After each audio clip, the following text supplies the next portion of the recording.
στην εκτέδρα και θα πάει στο κεντρικό της σημείο εκεί που βρίσκεται ο Τωροσίδης και ο Νικοπολίδης. Σε αυτούς θα δώσει το κύπελο και όλοι μαζί μετά ένα κουβάρι παίκτες και ο πρόεδρος του Ολυμπιακού. Είναι από τη σαμπάνια αυτό που βλέπετε στο κοστούμι, όχι τόσο από την βροχή.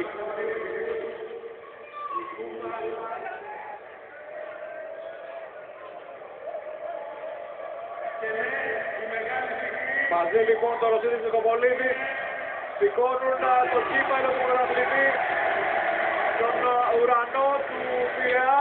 Ο Ολυμπιακός είναι πρωταθλητής Ελλάδος για 38η φορά στην ιστορία του και τα πυροτεχνήματα θα πω το δημοσιογραφικό κλισέ κάνουν τη νύχτα μέρα, αλλά έτσι είναι με τον πρωταθλητή Ολυμπιακό να πανηγυρίσει την κατάκτηση του τίτλου 38ο στην ιστορία του, 13ο τελευταία 15 χρόνια, 18ο επαγγελματικό πρωτάθλημα από την σεζόν 79-80 όταν καθιερώθηκε ο επαγγελματισμός και ένας οι ποδοσφαιριστές του Ολυμπιακού σηκώνουν το κύπελο. Ο Ραφίξης που και αυτός έπαιξε τον δικό του ρόλο μετά την έλευσή του στην ομάδα του Λιμανιού, ο Ραούλ Μπράβο αλλά και όλοι οι ποδοσφαιριστές του Ολυμπιακού που οδήγησαν τους ερυθρόλευκους στον τίτλο. Βλέπετε και τα πυροτεχνήματα.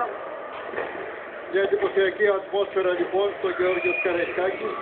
Ο Πειραιάς γιορτάζει απόψε, γιορτάζει για τον Ολυμπιακό του, γιορτάζει για αυτή την ομάδα του Ερνέστο Βαλβέρντε που μέσα στην πορεία του πρωταθλήματος χρειάστηκε να πείσει πάρα πολλές φορές ότι είναι η πιο σταθερή ομάδα του πρωταθλήματος και ότι δικαίως φτάνει στην κορυφή του ελληνικού ποδοσφαίρου.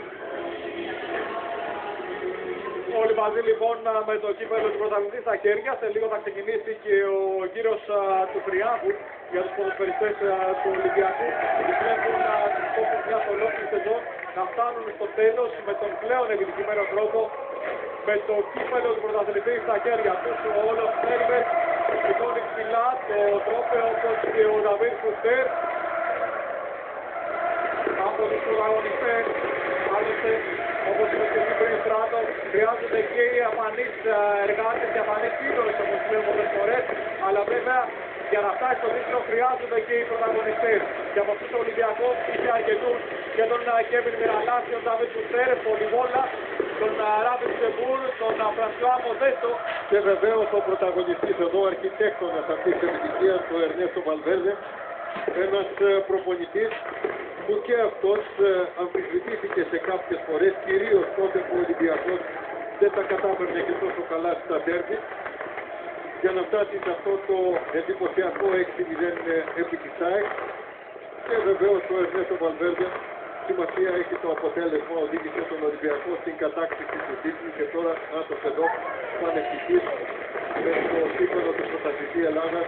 2-2 για τον Βαλβέρντε, για τον Βάσκο, σε 2 παρουσίες του στο πάγκο του Ολυμπιακού, 2 τίτλους.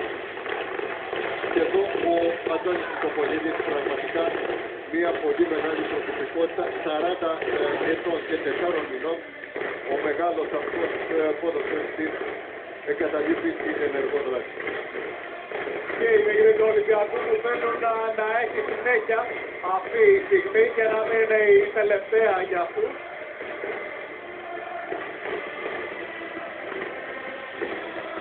Κατεβαίνουν σιγά σιγά και πάνε για την φωτογράφηση οι παίκτες του Ολυμπιακού στο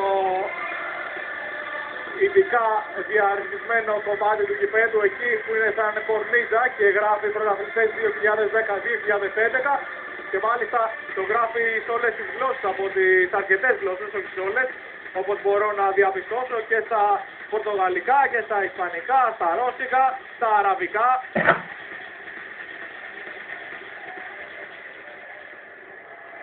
Όλοι μαζί λοιπόν οι παίκτες του Ολυμπιακού, ένα κουβάρι, μια αγκαλιά, πανηγυρίζουν την κατάκτηση του πρωταθλήματος.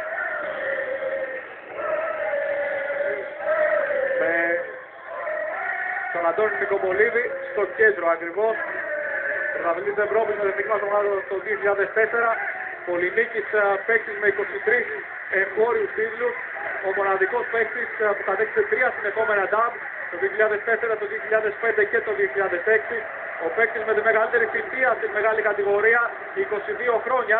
Και ο Έλληνας με τις περισσότερες συμμετοχές στα κύπελλα Ευρώπης, 104. Ο τερματοφύλακας με τις περισσότερες συμμετοχές στην Εθνική, 90. Και ο διεθνής με τα περισσότερα στερή μάτς στην Εθνική, 56. 56 παιχνίδια στη σειρά για τον Αντώνη Νικοπολίδη, φορώντας παράλληλα της εθνικής μας ομάδας. Ο Ρέφιξ Ντεμπούρ έχει πάρει το κύπελλο και τρέχει μόνος του, έχει αφήσει τους υπόλοιπους και κάνει ένα προσωπικό γύρο στο που θα λέγαμε. Τον προλαβαίνουν πάντως οι υπόλοιποι, δεν ξέρω αν αυτός χρειαζόταν φάουλ που του έκανε ο Χολέμας εκεί. Εδώ είναι ο Νικοπολίδης, αγκαλιά με τα παιδιά του, αγκαλιά με την οικογένειά του. Είπαμε και πριν τις μεγάλες διακρίσεις για τον Αντώνη Νικοπολίδη, ο οποίος ήταν ιδιαίτερα συγκεκριμένος από την αρχή του παιχνιδιού σήμερα. Θα θυμίσουμε ότι απέφυγε να κάνει δηλώσεις καθώς ήταν τόσο συγκεκριμένος που ήταν έτοιμος να τα κρίσει εκείνη την ώρα. Πηγαίνει και αυτός τελευταίος μαζί με τα παιδιά του στην αγκαλιά του για να πανηγυρίσει με τους υπόλοιπους παίκτες του. Ο Ντεμπούρ, ο οποίος λανσάρει και νέα μόδα με ποδοσφαιρικές κάτσες και παντόφλα. Εδώ ο Νικοπολίδης. Με 2 από τα 3 παιδιά του. Ευτυχισμένος.